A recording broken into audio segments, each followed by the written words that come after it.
The one ingredient missing from all new metal bands is what's going on, guys. Buff Metal back with another video today. A bit of a response to the video I made yesterday, which was a review of the god-awful Emperor and Blood Incantation show that I had gone to. And, you know, not for nothing, man. Again, to each their own with stuff, but it really got me thinking, like, what is it? You know, after seeing them play Absolute Elsewhere for the second time, you know, Blood Incantation, I just couldn't take it anymore. I thought it was kind of a cringe fest. And again, if you want to see my full take on that, go watch yesterday's video. But what I really want to talk about is the ingredient I think a lot of these new metal bands are missing in their music, and the thing that is driving me nuts a little bit. And, you know, I think I understand why the OGs love the OG material. And, you know, I'm going to try and cover what exactly that is today.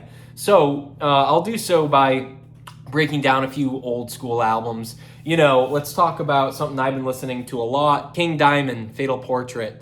You know, the debut King Diamond album. Man, sometimes I hate to be that guy, but I do think this might be my favorite King Diamond album. The older I get and the more I listen through their discography, the more I'm like, I don't know, man. I don't know. This album's like a perfect 10, you know? But regardless, when the candle plays and you for the first time, imagine this, you're listening to King Diamond, you've never heard of him before, maybe you didn't check out Merciful Fate but beforehand, you hear, ooh, huh? You know, so you know, picture that, you know, like what kind of a head trip that must have been like to hear that for the first time. You know what I mean? It's not every day that you hear heavy metal dudes ripping falsetto like that, you know? And it was totally unique. Now, is that what is a good falsetto what separates the real ones from the posers? No, you know, is it riffs? You know, sometimes I think about that too. Is it the fact that all the good riffs were used? You know, is that why people, you know, and they say it all the time where it's like everyone's just jacking riffs these days, but like, I don't know, man. You can make the argument that everybody's always jacked riffs for as long as, you know, there has been metal, you know, so I don't know if that argument sticks. But what I do know is that a band I have a lot of fun with, the Tish, right? It has nothing to do with heaviness. We can talk about that again, like super simple riffs on here, right? Like for the most part, Chainsaw Dismemberment. None of these songs are really that. I mean, listen to Island of the Dead, man. Like none of these songs are really that mind-blowingly technical, right? So we can kind of scrub technicality. Now, what does Mortician have over the competition these days? Character. Right? Okay, so we're getting somewhere with this, right? Like the Tish, and you know, it's funny watching all these bands come out that are, you know, Morgue Dweller and some of these other bands, man. These like, and they're not bad too. Like, I kind of like some of it. Or what's that? They have that album Norman. I always forget the name of them. But dude, there's a lot of like Mortician cover bands and stuff out there, or you know, knockoff bands. And the thing is with that is it's like, man, what are you guys really trying to knock off? Because the riffs aren't that crazy, right? It's the simplicity, it's the horror samples. This album, if you know you want to say anything about it, is that it's loaded with character, right? So it's got personality. There's something almost like comical, and now we're getting to my point about when they get to, you know, you're listening through a song, and then it cuts into a horror movie sample. It's like the weird whiplash of that makes you kind of go, huh, like kind of smile a bit, right? It's very interesting. Another band, Goat Moon. Let's take it to sketchy black metal. Is it dicey lyrics? You know, is it sketchiness that makes what Goat Moon did good? I wouldn't say so, but it's part of it, right? Like the fact that, you know, they were so bold, you know, Grave Desecrator or whatever was so bold with the statements he made on this album. And not for nothing, man, I guess a lot of people, clearly where he's from, seem to agree with whatever it was, you know, he was singing about on this. I mean, I don't know nothing about Finnish politics, so but I'll tell you this, I know there are some damn good songs on here, you know, and that's really what it's about.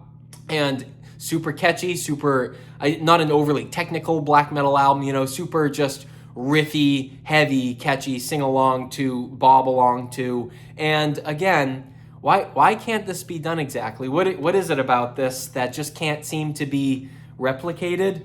Well, I think it's going to have something to do with fun, right? Okay, like, are you having fun with these new bands? And that's where I start going, nah, because they seem to be biting personality a bit. You know what I'm saying? A band who's talked about this, you know, a crowd favorite, one of my favorite BDM bands, Malignancy, right? Intrauterine Cannibalism. This is one of the funnest brutal death metal albums ever.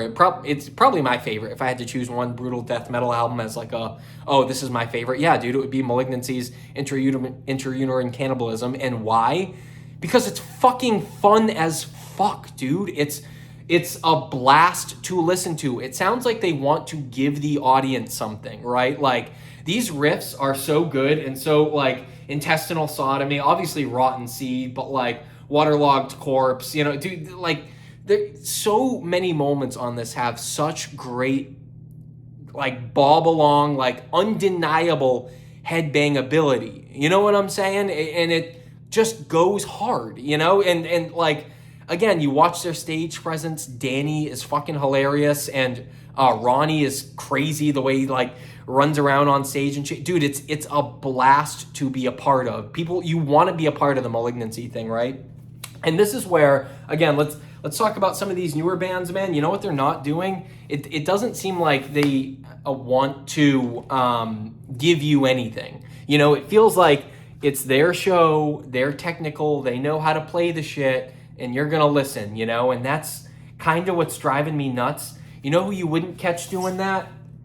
Exploding Zombies. Dude, talk about an album that is an absolute blast to listen to. Several Severed Heads has been, dude, like, this has almost become like, look at the back too, by the way. Oh, so sick.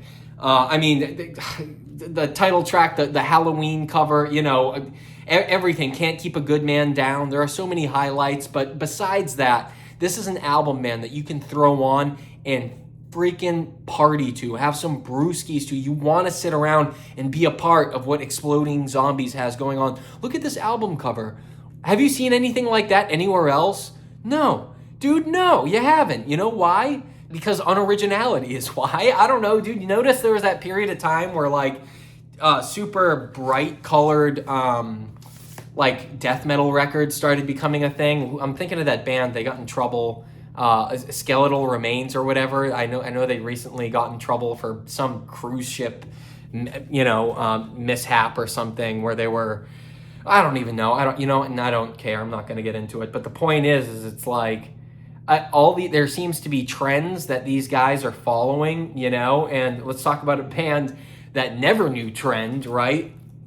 Ildjarn, you know, they didn't cave to the Norwegian black metal trend. And I mean, dude, you could say it doesn't really get realer than that. And this shit, again, is so absurdly insane and so, like, over the top with its you know, like, brutality, I guess. I hate saying that about a black metal album, but I don't know how else to describe Ildjarn. It's just like a full blast all the way through, you know what I'm saying? But, like, again, man, it almost becomes, like, comical. You know, there's almost like an element of it where you're like, you start smiling because you're like, this is fucking crazy. This is, like, hilariously over the top, you know? And I think that is what is missing. To sum up my point here, that is what is missing, I think, from a lot of these new extreme metal bands. You know, they lean into the extremity simply by doing gurgle gurgle vocals, you know, and again, this is something Danny from Malignancy talks about all the time. I saw him in an interview with J-Dog say, he was like, yeah, dude, stop just gurgling into the mic. It's not cool, you know, and like, say something. And dude, like, that's stuck in my head, you know, when I'm writing my own shit.